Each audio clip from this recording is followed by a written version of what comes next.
Today on The World Today. World leaders gather in Germany for this year's Munich Security Conference, where European defense and the future of the transatlantic relationship will be discussed. Bangladesh Nationalist Party wins landslide majority in first election since 2024, Gen Z uprising that ousted former leader Sheikh Hasina. Plus, South Africa president announces deployment of troops to support police in tackling crime gangs across the country. Welcome everyone, I'm Joke Rogers here in Lagos. Some 50 world leaders are set to attend this year's Munich Security Conference taking place in Germany, where European defense and the future of the transatlantic relationship will be discussed at a time when U.S. commitments to NATO have been called into question.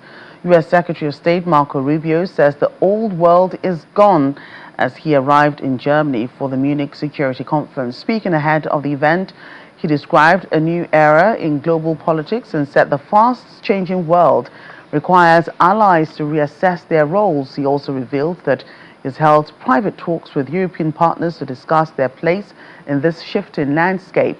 Leading the American delegation, Mr. Rubio said the world is entering a new era that requires allies to reassess their roles, and his visit comes amid renewed transatlantic tensions after President Donald Trump recently suggested annexing Greenland, a move that raised questions and concerns across Europe. Mr. Rubio's appearance comes a year after U.S. Vice President J.D. Vance sparked controversy at the same conference with a sharp critic of Europe. This year, all eyes will be on whether the United States and its allies can rebuild trust while addressing urgent issues from Ukraine to tensions with China. It's a war. That's why we want the war to end. People are suffering. It's the coldest time of year. Unimaginable suffering.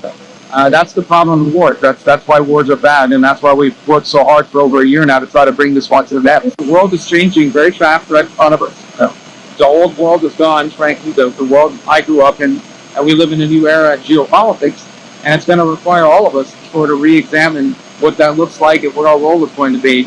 And we've had many of these conversations in private with many of our allies. We are our allies. And we need to continue to have those conversations. And I think Saturday, hopefully, and the meetings we'll have there will move to an end. The 2026 Munich Security Conference kicked off with a speech from German Chancellor Friedrich Merz, who has urged Washington to help prepare and revive trust, even as France and Germany reportedly hold confidential talks on strengthening Europe's own nuclear department. French President Emmanuel Macron has called for greater European independence from the United States, while NATO Secretary General Mark Rutte has insisted that transatlantic ties remain strong.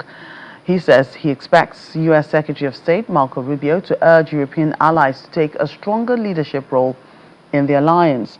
This year's conference, themed Under Destruction, comes amid heightened tensions between Washington and Europe, including disputes over Greenland, and follows last year's controversial speech by U.S. Vice President J.D. Vance that criticized European policies.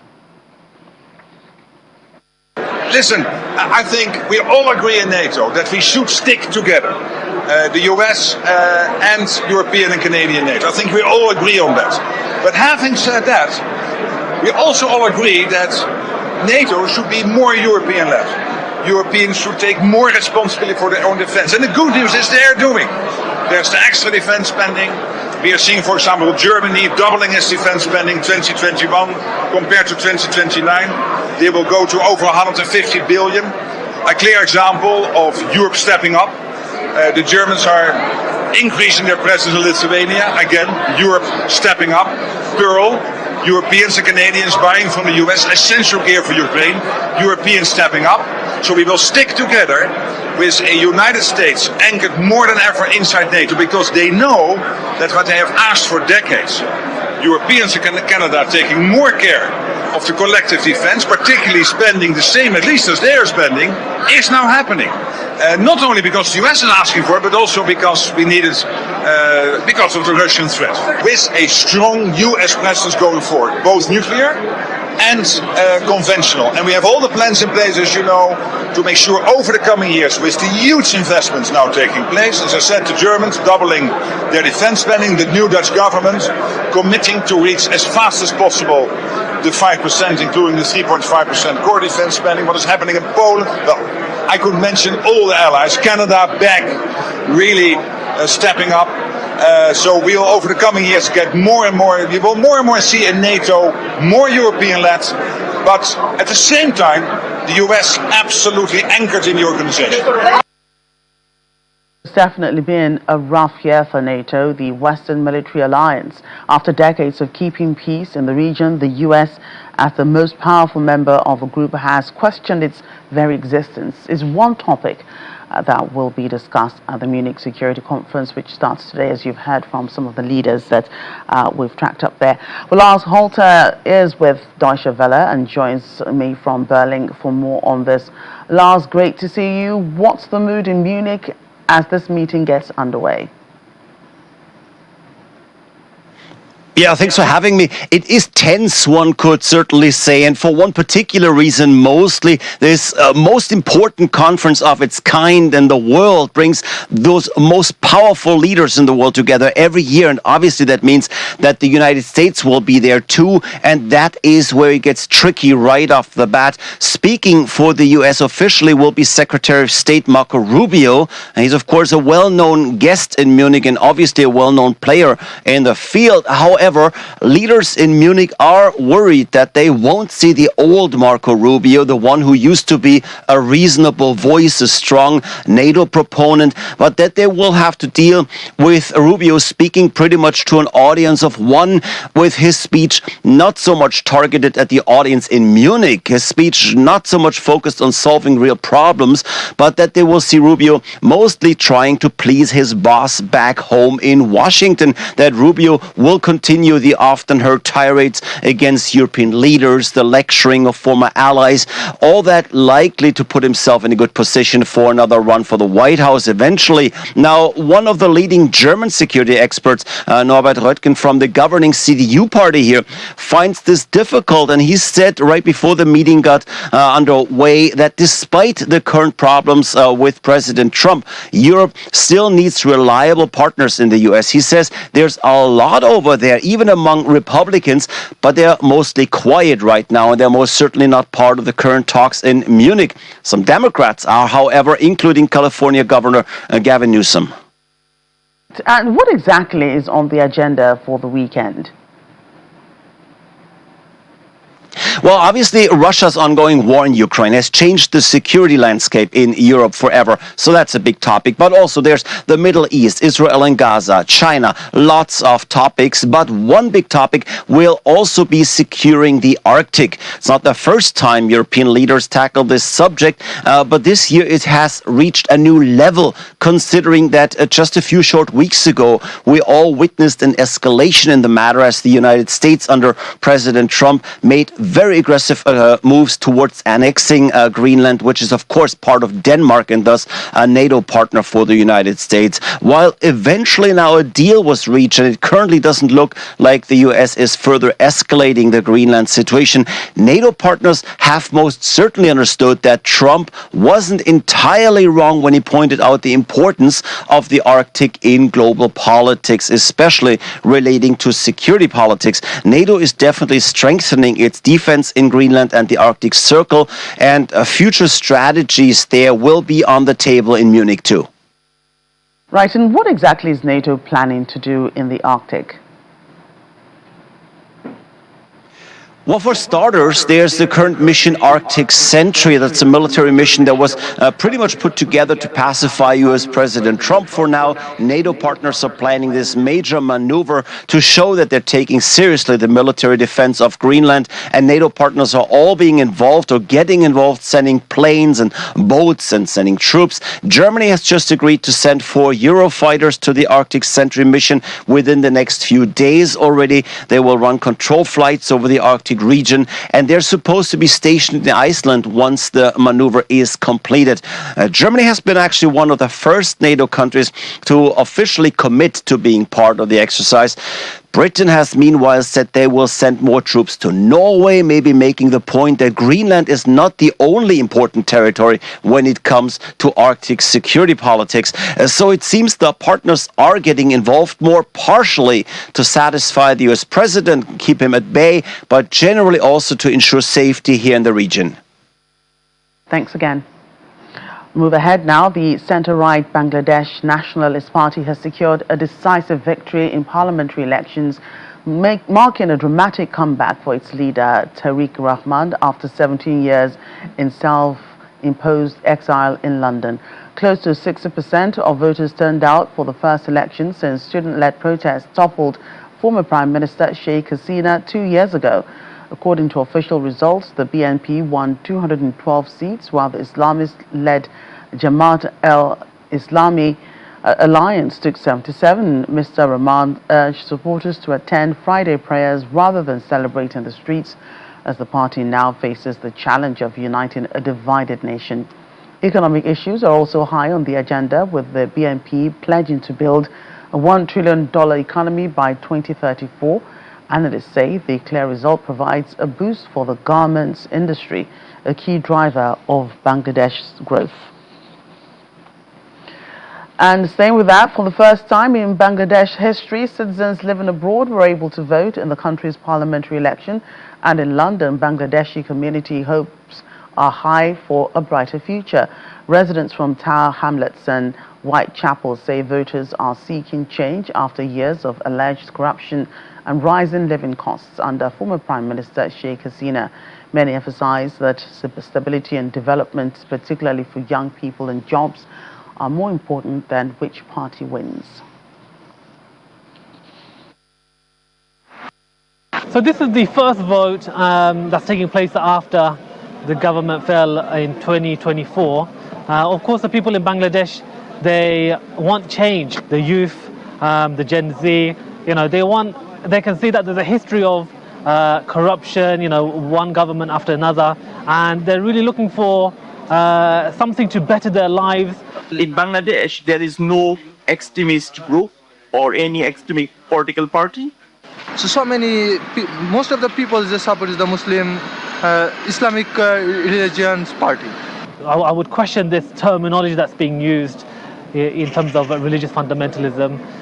The country itself, we know, is 90% plus Muslim, out of a huge population of 170 million. They understand that Islam has given them rules and regulations of how to govern their lives. They want to live in a just society, one that is free from corruption. I would say I want different people who knows what to do, and for the people in Bangladesh. Election should be participative to everyone, including the Awami League. However, as the Awami League didn't let other people to vote when they were in power, so of course they are taking this hit now. The most important is the improve in our country. BNP or Jamaat Islam doesn't matter. If any party win, the most important develop in our country. Our young people are so many jobless. In the past, when the Hasina Awami League government has been close to India, the people themselves haven't always benefited. They can see the rising prices of food. There's been ongoing tyranny, oppression, and so it's not strange to think that people want to move away from India. But of course, people also need to be careful that they're not just moving from the authority and influence of one, other external entity and foreign power to another. And still to come on the program. Vietnam's autistic children set new Guinness World Records with balancing acts. Stay with us.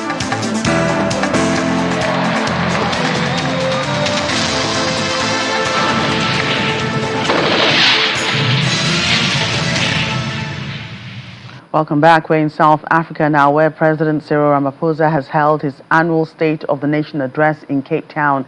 In his speech to Parliament, the president promised to deploy the army to help the police fight criminal gangs and abolish illegal mining. Gang violence is a major problem in South Africa, with one of the world's highest murder rates. Mr. Ramaphosa has also directed the chiefs of the police and army to draw up a plan on where security forces will be deployed within the next few days.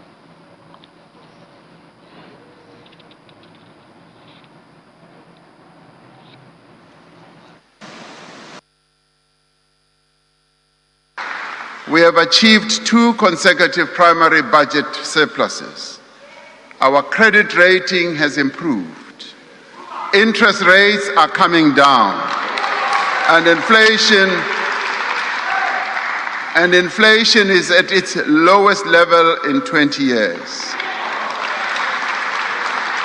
We are on a clear path of stabilizing our national debt. The rand has strengthened against the dollar. The Johannesburg Stock Exchange, the largest stock exchange on the African continent, has performed exceptionally well over the past year.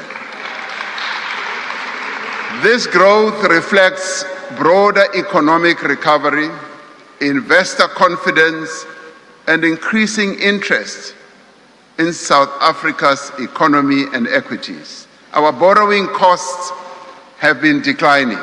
That is a confirmation that the South African police services have dismally failed. The president is just scared to say they've lost confidence in the South African police services, hence the army. And we are happy that the army is coming. We are going to restore law and order. The rest of the things that he's talking about, he has been saying those things. Today, the difference is that he's saying them with energy. Why does he talk about trillions in water? He spoke about billions in water. Billions have been thrown into the Guyana project. There is still no water. Speech also focused rightly on crime, criminality, drugs and gangsterism, and putting boots on the ground. I think it's going to be a big boost there. For me, the big takeaway this evening was the focus on local government and a clear admission that far too many municipalities around this country are failing. Their infrastructure is breaking, citizens don't have water in their taps, electricity in their homes, potholes on the streets, streetlights are not working, and municipalities are not even doing the basics. And I think the announcement this evening that there's going to be a focus on this, as well as consequences. Elsewhere in South Africa, police are investigating the death of a Nigerian national who was shot and killed during an anti-drug operation on Sunday. It's reported that the 45-year-old was fatally shot during the filming of a show that cracks down on drugs alongside Action SA party mayor candidate Kolani Khumalo. The Nigerian Community Association of South Africa condemns the incident. It is with a heavy heart we condemn the killing of Mr. Emeka Clement Ozo, a Nigerian national who hails from Enugu State, who was shot yesterday in Windsor East, Randburg, Johannesburg.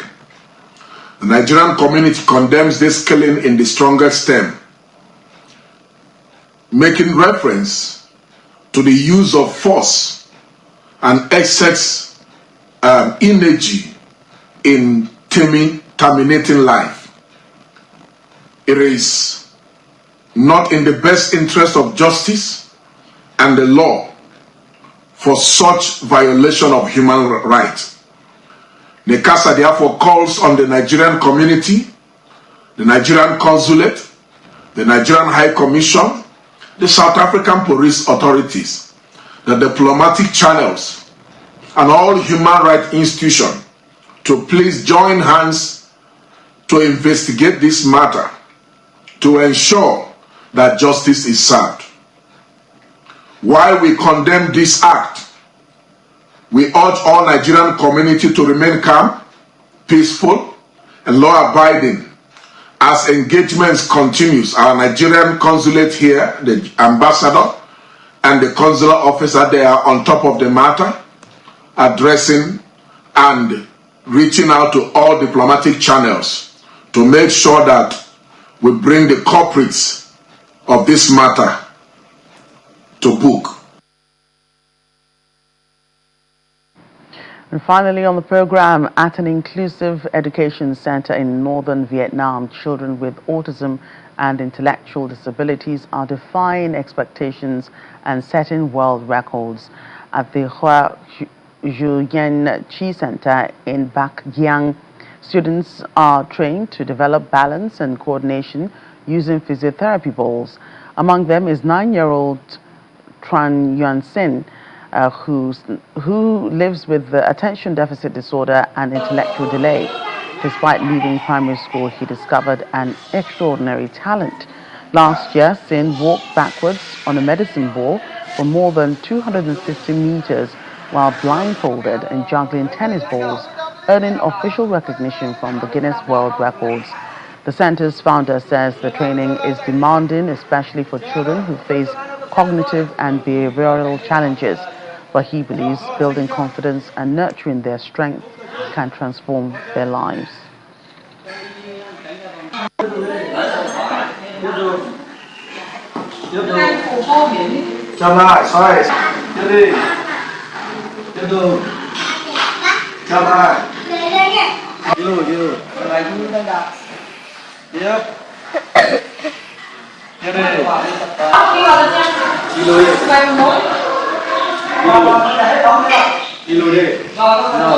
Tập trung Việt Linh. Tiếp đi. Tiếp tập trung đi tiếp đi. That's our program today. Thank you so much for watching. I'm Joker Rogers.